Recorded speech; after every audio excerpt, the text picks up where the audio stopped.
Hello everybody and welcome back to Pitstain Hobbies, the dumbest scale modeling channel on all of YouTube, and we've got a brand new exciting build. Are you a fan of SAS Rouge Heroes? Are you a fan of World War II history? Are you a fan of military equipment? I am. Oh boy. We've got Agora models, son of a bing ding text message noise. We've got Agora models brand new SAS Willys Jeep. Oh my God.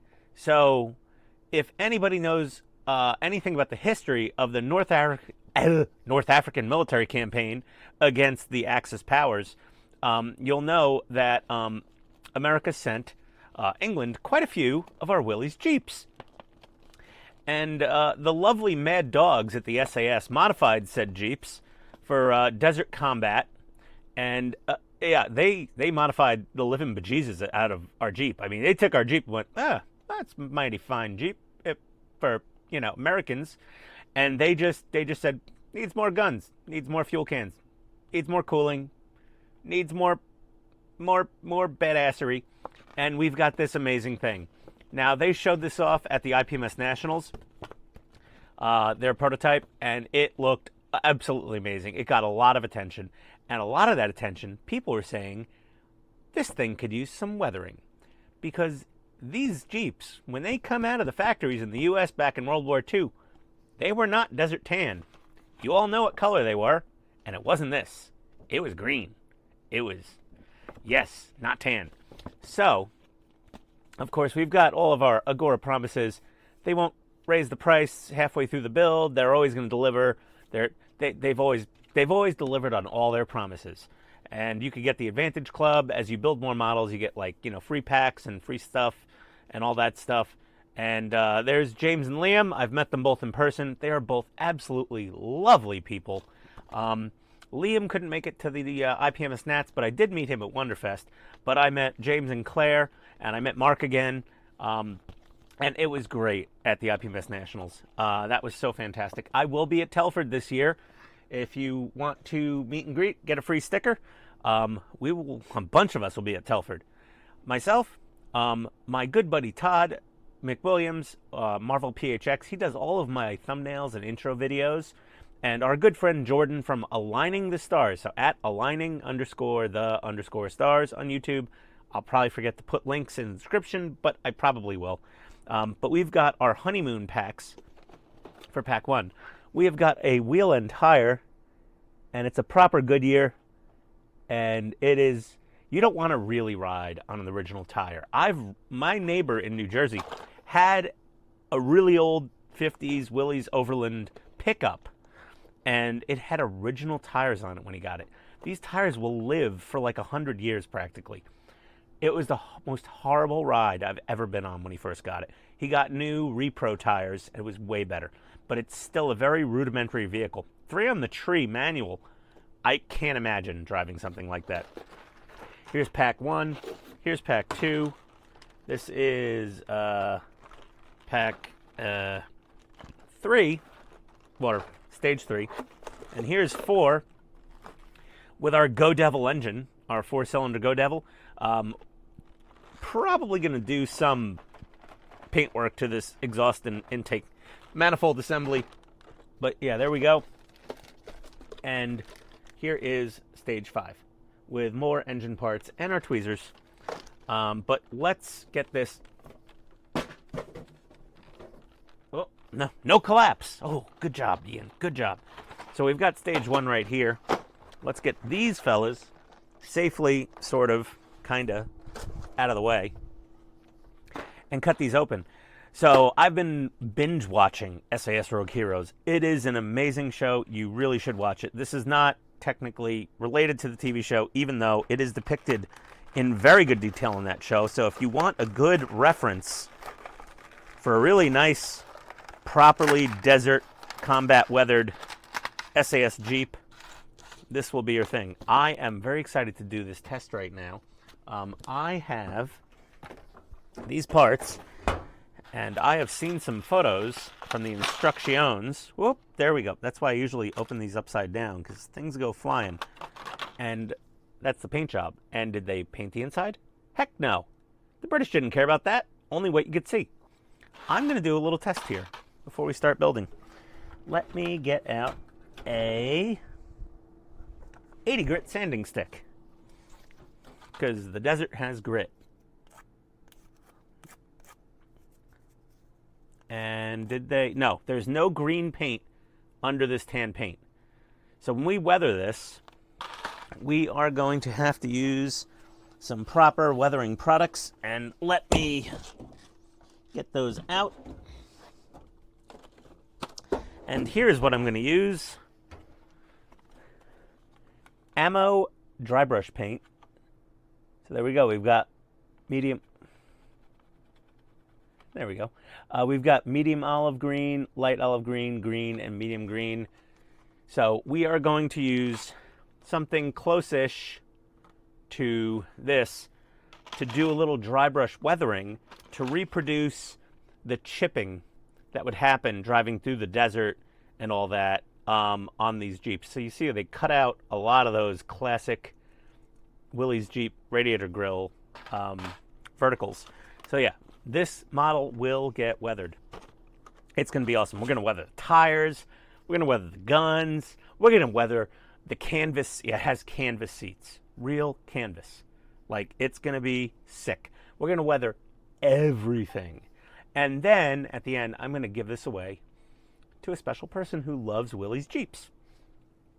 So enough of that BS intro. We're already up to 6 minutes and change, 7 minutes.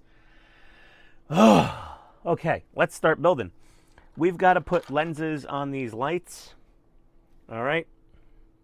So there's a little notch and this little notch and tab. Come on, focus, you son of a camera. I think I might need to get a new overhead Sony cam. I don't know, this thing. The autofocus, I guess, wears out on cameras after a while. My buddy Todd would know more. That's a press fit. If you want to glue it, don't use crazy glue. Don't use plastic cement. You got to use a clear PVA glue.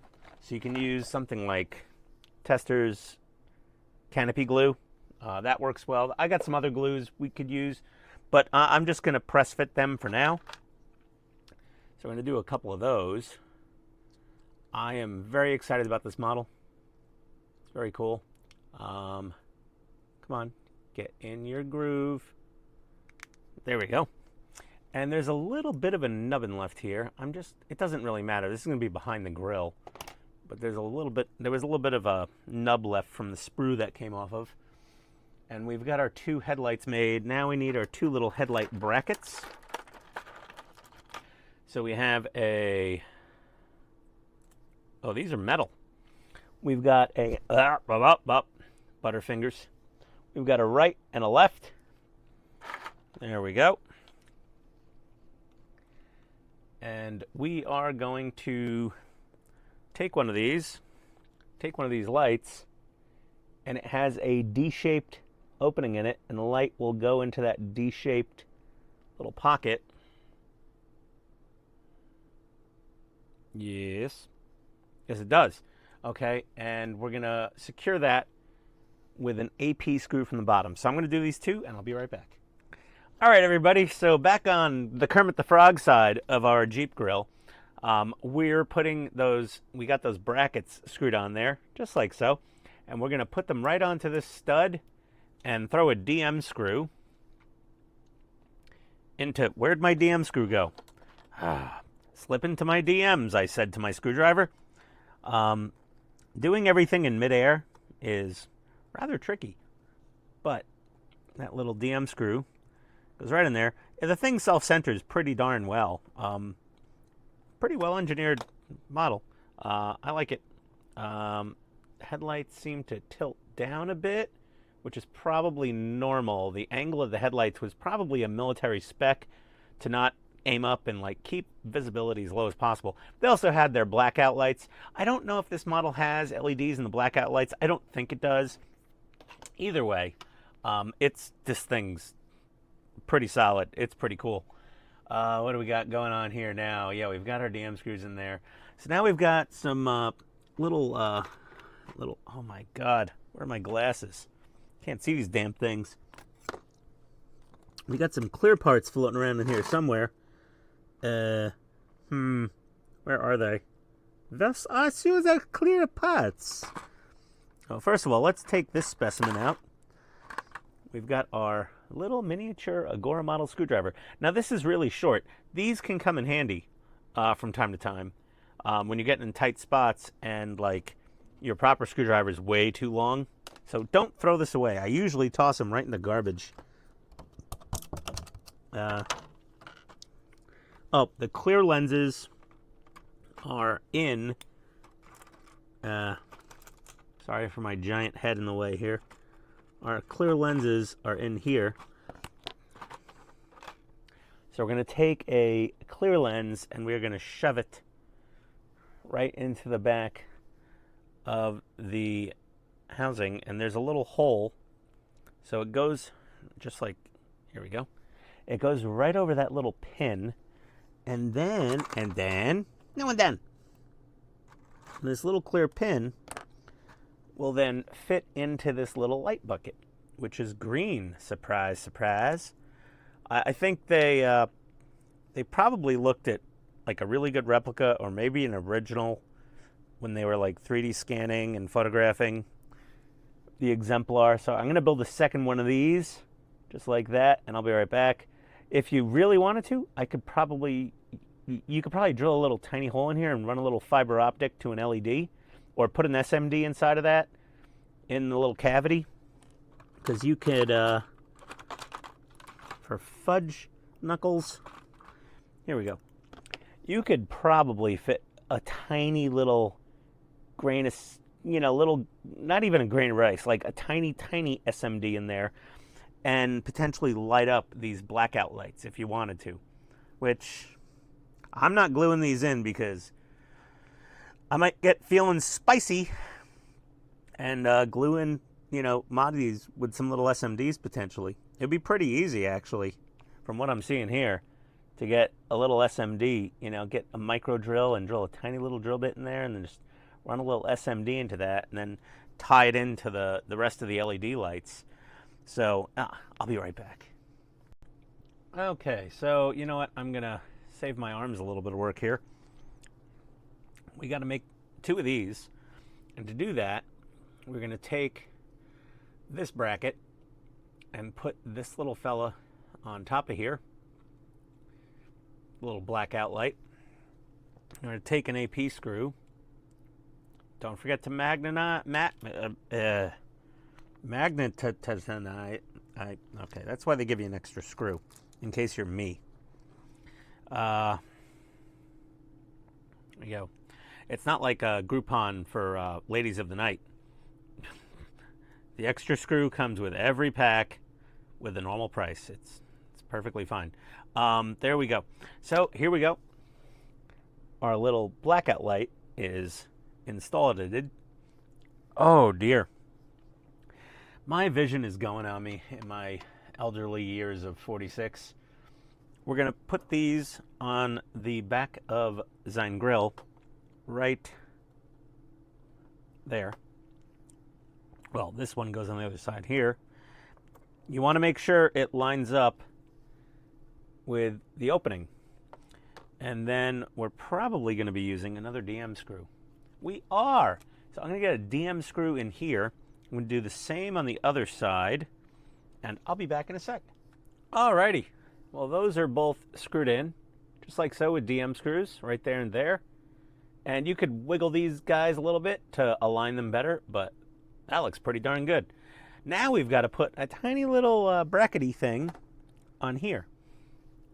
So we're going to put this little plastic bracket, and it goes right on this little, damn, that damn near press fits on the bottom there.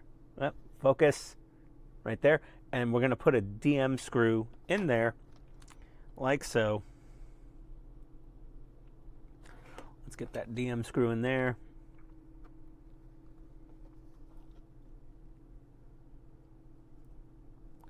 There we go. Rogue Heroes is so good. You've got to watch at least the first season of Rogue Heroes before you build this model, if you can. It's on MGM Plus or via other vicarious means. There we go. That's pretty awesome. And it's very accurate because, dear God, alarm's going off now. It's very accurate because, like, the insides are green and the outside is desert tan. And that is, you know, a quick and dirty paint job. And this thing is going to look amazing with some green chipping. So that's stage 1. I'm going to get stage 2 out, and I'll be right back. And watch this YouTube magic. Stage 2. Oh, it's off. Everybody knows what I did there. But we've got the hood. Oh, come on. Okay. All right. Oh, okay. Got lucky on that one. And the hood, again, accurately painted on the inside green. I am so impressed by that. Because in all honesty, I was like, if this thing is tan on the inside and out, I would have been disappointed. But the attention to detail and the fact that they have actually made the inside green and the outside tan is super impressive. It's like a Humvee in Desert Storm, because those things were all green, or you know, they were camo, and like, geez, they just like hastily painted everything. I could break out my Tamiya, what is it, 12th scale Humvee, and that thing came out awesome. I dry brushed the living bejesus out of that thing. It looked badass. We're gonna take tweezers again now. Oh, and glasses. Oh, jeez. Well, you know, with my LASIK, my distance vision is awesome now, but my up-close vision has suffered slightly. So what we're going to do is we got to, on the inside of this bracket, so you see the outside has a nub and the inside is flat, we're going to take this little skinny schmagegi and throw that into the hole, like so. There we go. Let me just scroll my PDF here. I like using PDFs because I'm lazy, SOB. And we're going to do the other one here. And here. Let's get that. My pack 2 is already shipped to my Jeep, so I'm like, I'm a little behind. My buddy Todd at Marvel PHX. Marvel PHX, that's it. That's his YouTube thing. And he is the mypartworks.com guy. The famous mypartworks.com guy. Todd's working on my intro video and thumbnail as we speak, I hope. Thank you, Todd. So yeah, you know, we're gonna have some production quality, and we have a bunch of these ADM screws, or I'll just call them Atom screws. Hi, Adam. We got a whole bunch of Atoms here, and I think I'm gonna just start pouring them into here. It looks like we're gonna use, well, most of them. I'm gonna save one in the bag because they always give you a spare. They always give you an extra screw. That just sounds so inappropriate. And we are going to take these and put them right on these 2 holes here and get 2 ADM screws into those holes. Because that's the only screws they gave us. And they're painted tan, so that's obvious. So let me get these screwed on, and I'll be back in a sec. Oakley dokley. Those are on there. Look at these. So fun. You know, fun fact, Jeep still uses a similar latching structure for the hood to this very day, even though they're like cheap, rubbery, plasticky hook things and not metal. But whatever. You know, economies of scale and production and all that. So now what we got to do is take one of these, put one of these on each side on these 2 holes here, and you want this little hole facing back. So that's forward, that's back. Okay? And get them on these 2 holes here. 2 more ADM screws. We're going to do the same thing on the other side, and I'll be back in a sec. Alrighty. So those are screwed in there and there, just like that. They look great. And now what we got to do is take these little tiddlywinks out. It really is like, it's like playing Operation when you're grabbing. Luckily, it's not electrified. And it goes bzzz. Yeah, it doesn't do that. And we're going to take this little hooky doodad thing, and we're going to shove it into this little hole right. That really doesn't stand there by itself. Does it? Are we supposed to, like, glue it or something? Those are not going to stay in place without some glue. But these are like the hold downs. So like these are in the stowed position when the hood's up, I think. And then when the hood is down, it will extend and no, I don't know. I'm just going to reserve these off to the side here because they're not going to stay in place on their own, and I don't know if I should glue them in place yet. It says nothing about glue. So until wiser minds have their input, I should probably just go watch World of Wayne's videos. I guess we're going to start building a wheel next, so I'll be right back. Okie dokie. Here's the wheel, and let's just do this magic. And it's off. Yeah. It's going to be my new favorite thing for honeymoon packs. So here's stage 3. Oh, it just came off. Look at that. How nice. Thank you, Agora. I didn't have to pry it and cross my fingers and hope and pray I didn't throw parts across my workbench. That was nice. All right. Yeah, I've seen this thing completed at the Nats, and it's badass. It is awesome. It is. This tire is as hard as my neighbor's stock Willys tires on his pickup. So what I'm going to do is I'm going to warm this up. Now, the recommended path is to put it in near boiling water for a few minutes and pull it out carefully without burning your fingers and kind of shake all the water out of it, which you'll never get all the water out of it.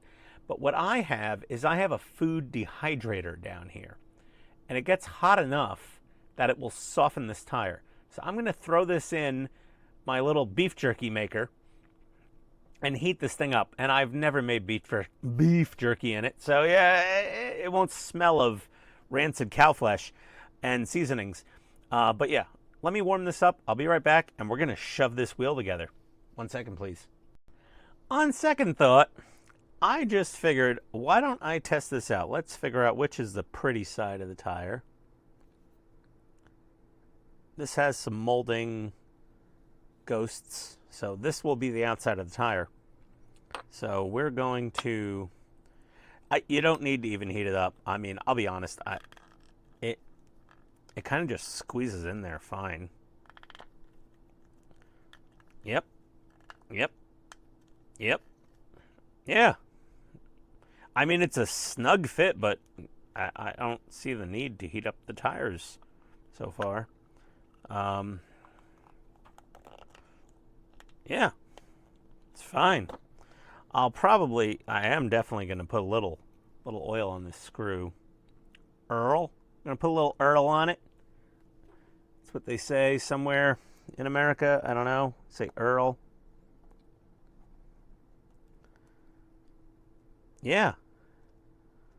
Oh, yeah, that's fine. You don't need to heat these tires up. What the hell gobbledygook are they talking about, heating up these tires? These things fit fine. Yeah. If anything, you could rub a little bit of, like, ivory soap or a little tiny bit of silicone or something inside the lip of the tire bead, and it'll probably slip in even easier than I just did. Yeah, I'm not seeing the need to heat up these tires.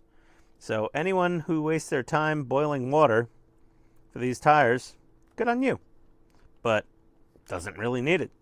I don't no. It's going together peachy. Well, you know, sometimes you get lucky. So we got lucky with the Jeep.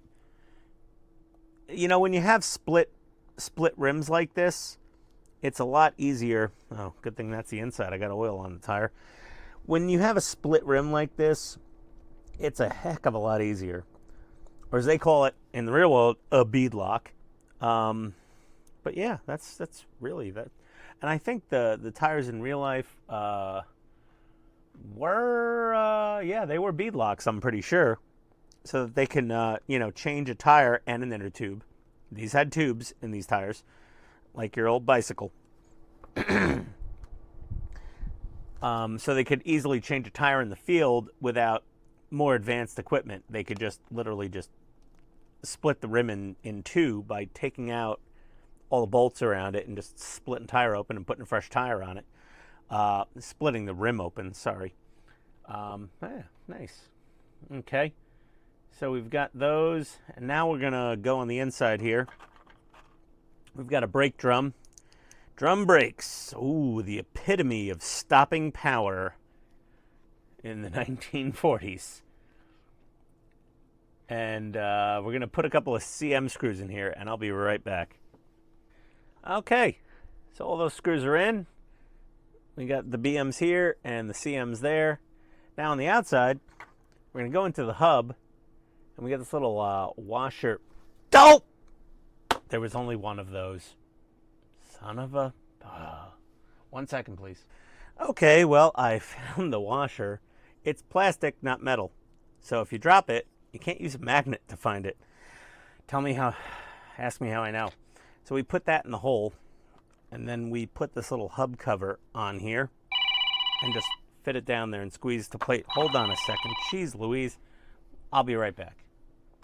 Okay, we're back with part 4 of pack 1, stage 4. Okay, fair enough.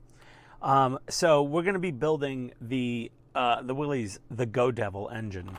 That was its name. I didn't make it up. I could have made it up, but no, I didn't.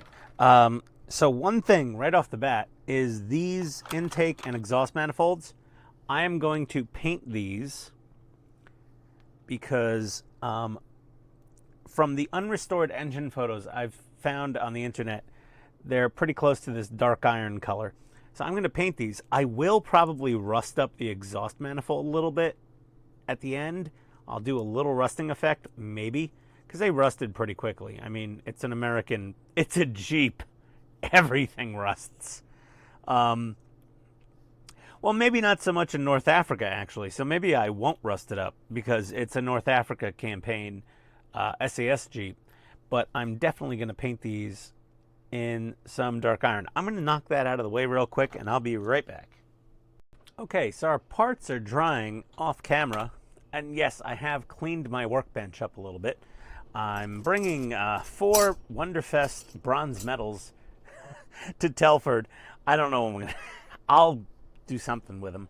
I just have a plethora of these things. It's not a brag. It's just get bronzes all over the place. Let's get our crappy screwdriver out of here. No matter the model company, yeah, you get a crappy screwdriver. You want good screwdrivers from Fata, which you can get at World of Wayne, which I've probably said before in this video, and now I sound like a total shill. But yeah, Mike's a good guy. I don't know if he makes any... I don't think he's going to make any mods for this. I don't think it really needs any mods. We're going to take this little black doodad, and we're going to grab it up like so, and grab this side of the engine block and put it right in there like that. And then we're going to put 2 CP screws in these 2 holes. So just like that. All right, I'll be back in a sec. Okay. Well, that's screwed into there. Just like that with those CP screws.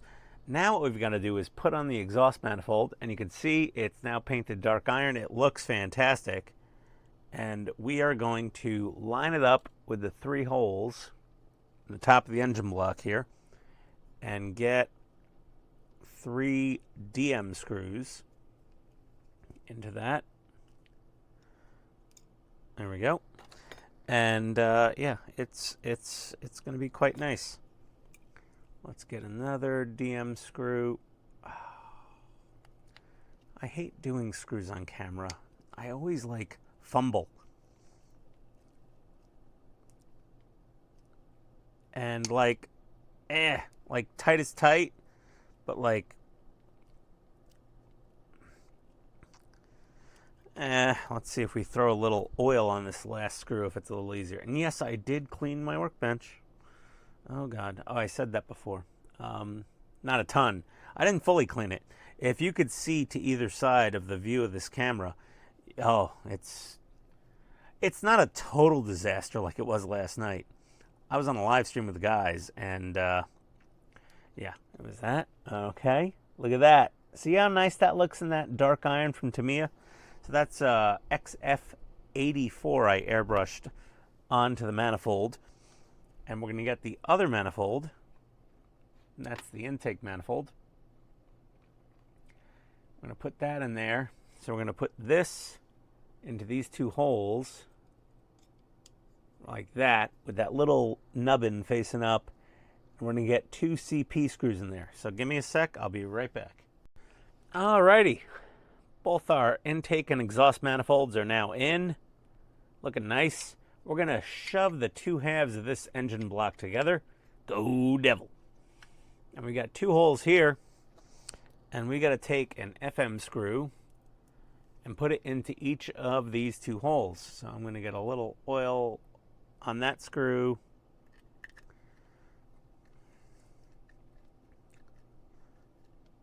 Nice and snug. Let's get a little oil on this screw.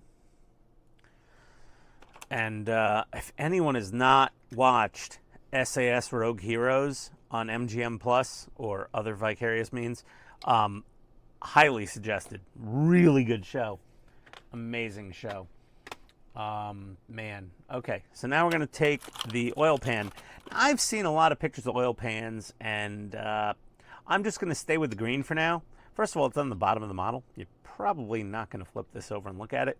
Some I've seen that were black. Some I've seen that were, it's really hard to find an original crate motor photo of this, like Survivor. But if you see right down there and there's 2 little holes. We're going to put 2 more FM screws in there. So give me a second. I'll be right back. Okay, stage 4 is done. Look at that beautiful little engine block. Oh, you're so adorable. What a cute little engine block. Hello. Yes, so there's the Go Devil with the dark iron painted manifolds. I think that looks fantastic. You can add a little rusting if you want. But again, these were in North African desert. So, rust, I don't know. Not sure. I mean, they operated, they were attacking air bases near the shore, German and Italian air bases. So, yeah, they did get a little lick of that salt air, but maybe not. We've got stage 5 here. Oh, no. Plug wires. The bane of my existence. The plug wires. Let me get out a little X-Acto blade here. And we get some tweezers in this kit. There we go. We get some... Oh, thanks, Agora. You sent us some tweezers. That's very kind of you. I have plenty of tweezers. So these are going to go in the same place as the screwdriver. Right in the trash. Oh, nope. They fell out of the garbage bag. There we go. And, oh, my garbage can is totally full now. Oh boy. Plug wires. Luckily, they're short, so it shouldn't be too bad. But we've got to put some... Oh, Lord. Oh, I need nippers. Where's my good nippers? And I need glasses. So what we're going to do is cut off one of these little guys right there. Okay. So you have a little nubbin at the bottom, and then this is going to go into the top of the ignition coil. I'm not even reading the instructions. It's an ignition coil. Take my word for it. Okay, so there's our ignition coil. We could paint this silver. I don't know, maybe. I'm not going to go completely nuts. The manifolds, though, they're like right up front, easy to see. So we're definitely gonna do that. Now we've got to take the other 5 of those little black doodads and shove them in here. So I'm gonna get that done. I'll be right back. Okay, well, these are all in now. So a little thing I would say is this is a WWII for the uninitiated 2.5 millimeter nut driver, and it fits perfectly on these little points, and that really pushes the little fella down in there nice. It really does a great job of shoving these down. So a 2.5 millimeter nut driver bit. You don't have to buy the fancy German things, but if you have a 2.5 millimeter nut driver bit, that will push them in really well. Okay, that being said, now that that's done, what are we supposed to do now? We've got to put this ignition coil right on these 2 holes with 2 DM screws. All right, so let me get that knocked out. I'll be back in a sec. Okay, that's on. Looks great. We're going to take our distributor cap and put it onto our distributor, and we're going to try to get these kind of sort of aligned, and it just squeezes on there. That's quite nice. Does it come off? It comes off a little easy.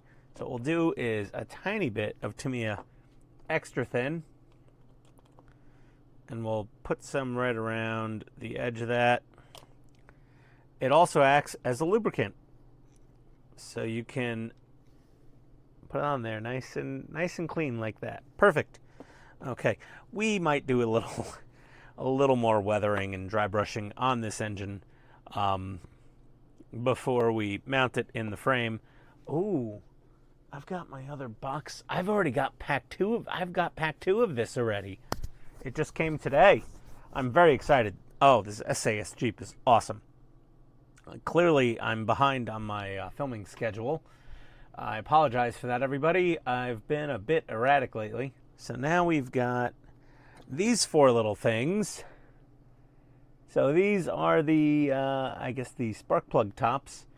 And, military vehicles, they get spray painted in situ all the time. So what we're going to do is we're going to snip one of these off. Let me put on my glasses. 1 second. These are 3x magnifiers that I got at Lowe's at the hardware store. I'm going to snip one of these off. So it's just like that. Okay. And then we're going to shove it into these holes here. Now this is a metal valve cover. This part is metal, and these little guys are plastic. So we're gonna shove it in there as good as we can. Okay, and I gotta get the other 3 in, and I'll be back in a sec. Okay, so all of our spark plugs are in. They're really a little difficult to get in the holes. You really gotta work to get those in there. So what I would suggest is take a 1.5 millimeter drill bit in each of those holes, and it won't be tight in the hole. It'll kind of be loosey-goosey. Just kind of ream it around, spin it at angles, and just to scrape off the paint inside those holes, and these will go in a lot easier. Yeah, that's my top tip for getting those spark plug things in there.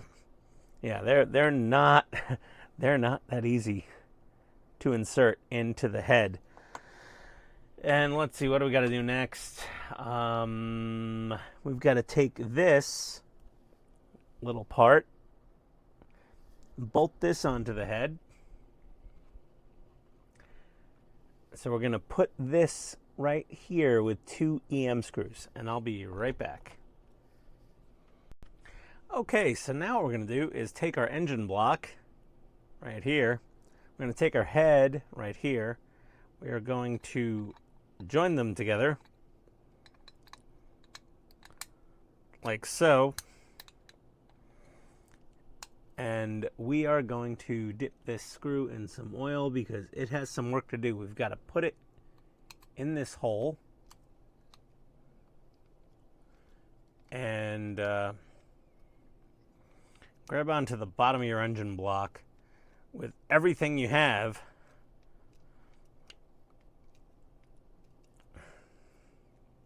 And this engine block does not want to kind of line up. Let's see here. Hammer? Check.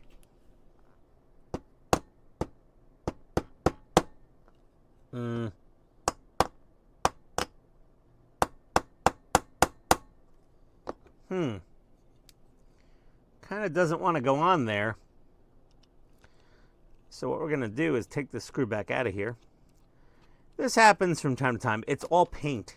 It's all paint clearance issues. Clearance.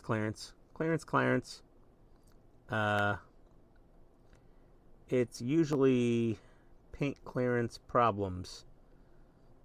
So we're going to first get out our drill bits.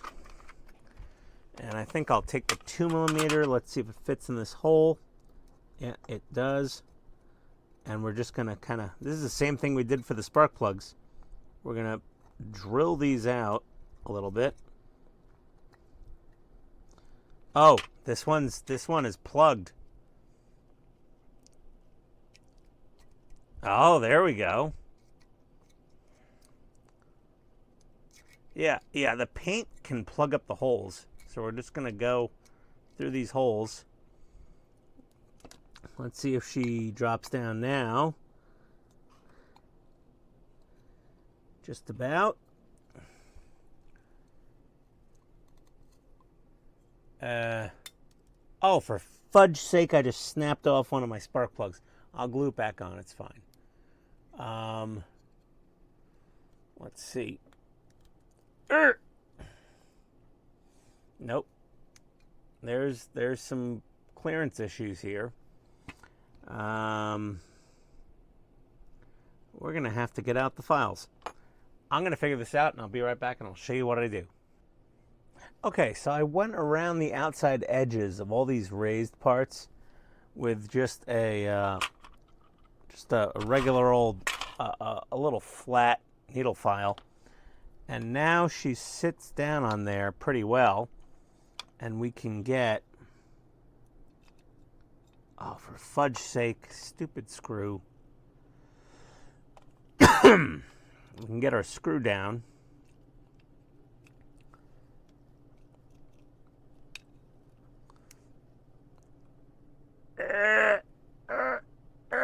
Okay. And she's mostly down. Maybe put the spark plugs on. There we go. There, she's perfect now. Now I've just got to glue on that spark plug again, which is right here. So let me do that, and I'll be back in a sec. Oh, it stands up beautifully. That's perfect. 1 second, please. Oh, I thought I was recording. I put the spark plug wires on the spark plugs and the distributor wire to the ignition coil. So these, you all cut the 7 centimeters. I have a metric cutting mat here, so that made it easy. Or just use a ruler like a normal person. So what we got to do now is we've got to put these plug wires onto the distributor. And, oh my God, I need glasses for everything now. And if they go on easy, you're good to go. But they often don't. That one went on okay, actually. To make it easier to get them on, I use a heat gun.